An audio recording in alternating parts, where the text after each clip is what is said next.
Hey guys, I'm your guy Kenny B of E3, aka KNTX, professional investor, and the guide to helping you be the hero of your story.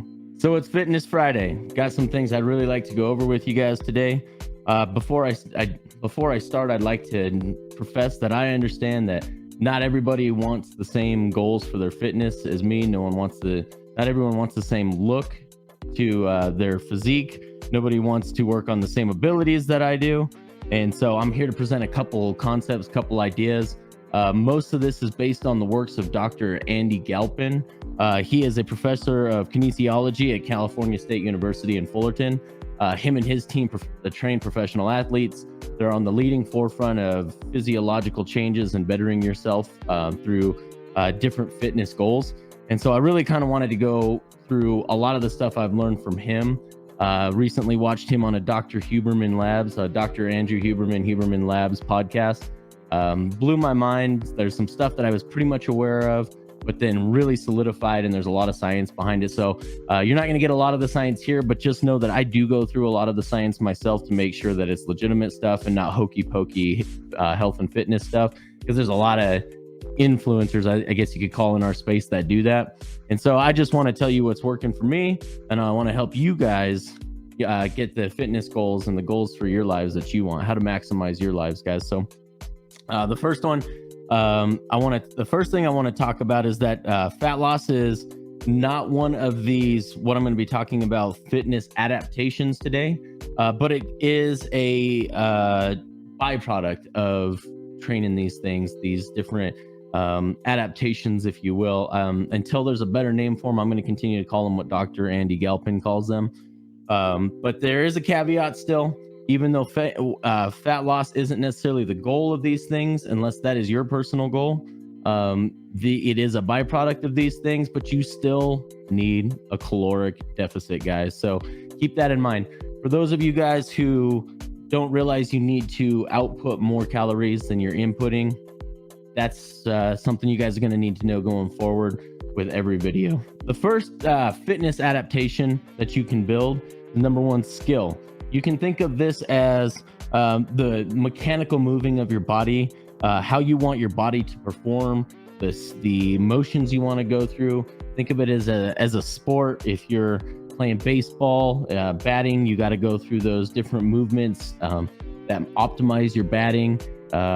Going to the outfield and judging fly balls and making sure to be able to step backwards first and then run up to them, things of that nature. So skill is going to be the first fitness adaptation on this list of 9 that Dr. Andy Galpin and his research team have come to identify.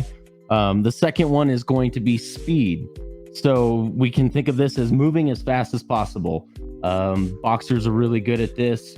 Obviously sprinters, people who do track and field for a living, even those professional athletes that just absolutely need that speed. So that's number 2. Number 3, he likes to say, is power, but that actually piggybacks on number 4, which is actually strength.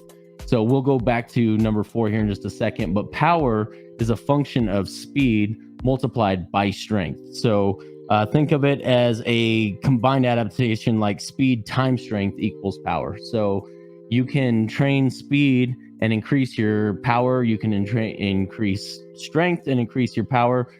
Training the speed overload isn't going to help the strength side. So vice versa.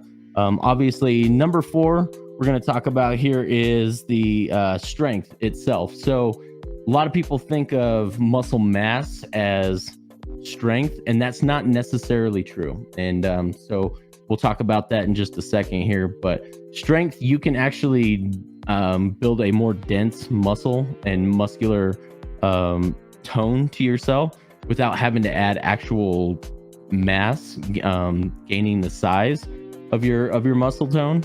And so there's different ways in which that can be done, and maybe we'll touch on those in the future. But number 5, after skill, speed, power, strength, is hypertrophy. Hypertrophy is actually where you're getting that mass, that muscle mass, that gaining the actual muscle size. And there's different ways that you can optimize that. There's some really neat new tricks out there right now that are being developed in labs where you're using specialized bands that will help with the hypertrophy when you're working out. They almost like cut off the circulation, almost kind of like a tourniquet. And they're giving, but it has to be done under the right circumstances, and it has to be done under the right supervision, because obviously you don't want to cut off the blood flow and not be doing this correctly. But that's just one way in which you can do hypertrophy. And that's just a newer model, new example. And maybe we'll touch on that here in the future too. Put in the comments below if it's something that you'd like to see more of in the future. So number 5 was hypertrophy. Number 6 is muscular endurance. So that's how many reps you can do in a set amount of time. You see guys, especially like when you're being tested for the military, they'll see how many push-ups and how many sit-ups you can do. You'll see this a lot of physical education classes in college. So that is actually a function of muscular endurance.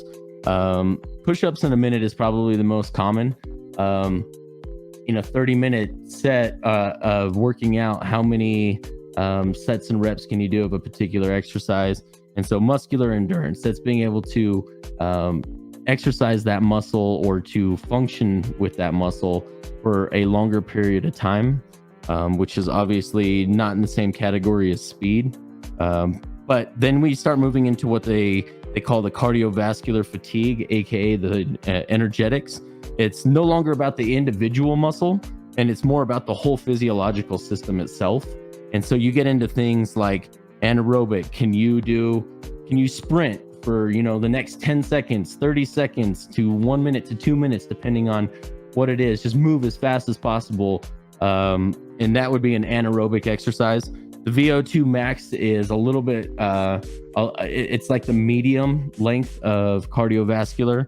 It's usually between about 3 to 12 minutes of performing in a certain function, going hard at it and getting that heart rate elevated. I'd love to talk more about, if you guys are interested in hearing more about heart rate and what heart rate can do for you, I'd love to discuss that a lot more here in the future too. So put that in the comments if you guys want to see something more on that. Help me guide what you guys want to work on, and that's the things that I will study and I'll come back to you with, and I'll even tell you some of the things that I'm already doing in those regards. So that was number 8. Number 9 is actually long duration. So long distance cycling, cross country, some of these Ironmans and marathons and things of that nature. That's where you're getting into the place where you're doing a sustained work of 30 plus minutes. So 30 minutes to an hour to 5, depending on what your activity is that you guys are doing. So those are the 9 build fitness adaptations. And so you can get kind of a physique and achieve the goals that you want based upon those things. Number 1 was skill. Number 2 is speed. Number 3 is power. Number 4 is strength. Number 5 is hypertrophy. Number 6 is muscular endurance. 7 is anaerobic. Number 8 is VO2 max, and number 9 is the long duration. So there is a lot of crossover between a lot of these, but keep in mind, if you're going to train one of these, you may be sacrificing one of the others. You can't necessarily work all of these things without kind of hitting a plateau in one certain area. There's no way to excel in one of these areas without one of these other areas suffering just a little bit. So you got to figure out what your goal is long term. But no matter what you do here, the one thing you got to do for all of these adaptations to build them is you have to do like a progressive overload, as what they call it in the scientific space. It's if you want to continue to improve, you have to push that system. You have to take it to new limits. So you can do the same exercise over and over, or like the same exercise routine in a week over and over and over again. But the best you're going to do is pretty much maintain. You're going to stall out, hit that plateau. So you're going to have to introduce something new into your workout to get you to that next level. So some good examples of this would be adding more weights, adding reps, doing it more often in a week's time, adding complexity to the movement, full range of motion versus partial range of motion, adding some kind of variable, some kind of twist in the exercise as you're doing it. So those are some other things to consider when it comes to progressive overload to improve these things. So let me know in the comments below what it is you guys want to know more about. Like I said earlier in the video, I'd be more than happy to go over some of these things and study them myself, because I geek out looking over this stuff, and I spend hours preparing for some of these, even though these videos are typically only 8 to 15 minutes long. I just want to bring some concepts to you guys to be aware of. I can get into more depth on one specific item if you guys let me know what it is that you guys are looking for. Don't forget to like, subscribe, and put some comments in the discussion group below. And let's go ahead and see what we can do as men to help each other with this improving of our lives. Appreciate you guys. I depend on you. We'll see ya.